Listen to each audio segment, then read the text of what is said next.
한미 자유무역협정 FTA 개정과 철강 협상 타결, 대규모 구조조정을 둘러싼 갈등이 경제 뉴스의 중심을 차지했던 한 주였습니다. 대형 이슈 속에 기업들의 부침도 극명하게 엇갈렸는데요. 한 주를 맑고 흐리게 보낸 기업들, 기업 기상도를 통해 살펴보시죠. 김종수 기자입니다.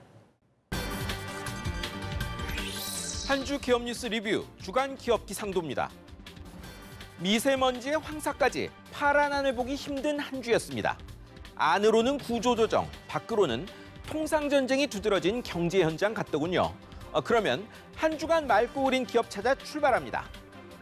먼저 포스코, 현대제철, 동국제강, 넥스틸 등등 철강 회사들입니다. 트럼프표 관세 폭탄을 아슬아슬하게 비켜갔습니다.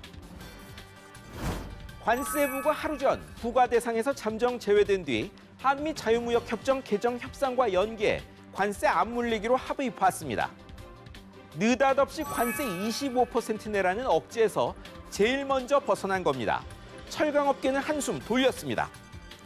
마냥 좋지만은 않습니다. 대신 물량 30% 줄여야 하고 기존 반덤핑 관세도 그대로죠. 이 문제도 빨리 풀어야 할 숙제입니다.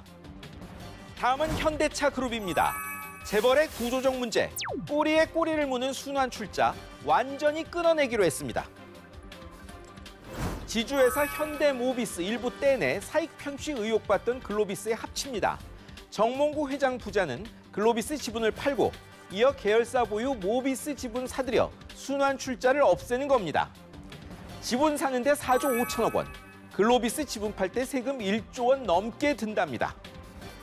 총수가 몇 조 원 들여 지분 사는 동시에 1조 원 넘는 세금 내는 건 재계에 전례 없는 일입니다. 세금 안 내려 온갖 편법 써온 재계에 심리적 부담이 될 것 같습니다. 이제 흐린 기업입니다. 먼저 한국 GM입니다. 파산이냐 회생이냐를 놓고 제너럴모터스와 산업은행의 기싸움에 앞날이 불투명합니다. 비용 삭감 합의해야 4월 초 신차 배정받고 4월 20일까지 자구안 낼 수 있다. 못하면 부도난다. 카젬 한국 GM 사장 등 GM 측이 노조에 보낸 통첩입니다. 노조뿐 아니라 정부까지 압박해 불과 3주 만에 자기네 목적 달성하려는 전략인 겁니다. 사는 생각은 다릅니다. GM이나 버티지 말고 실사 핵심 자료부터 내놔라. 4월 20일은 실사 중간 보고서도 버거운데 무슨 지원이냐라는 건데요. 사이에 낀 한국 GM은 풍전등화입니다. 다음은 광물자원공사 보시죠. 이명박 정부가 벌인 소위 자원 외교 탓에 부실 기업으로 전락해 간판 내리게 됐습니다.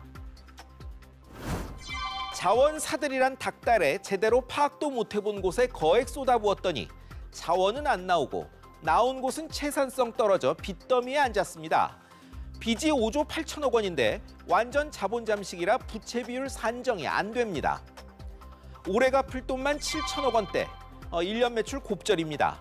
결국 폐광관리가 주업인 광해관리공단과 통합이란 결론 나왔습니다. 시내 직장 공기업도 이렇게 될 수 있군요.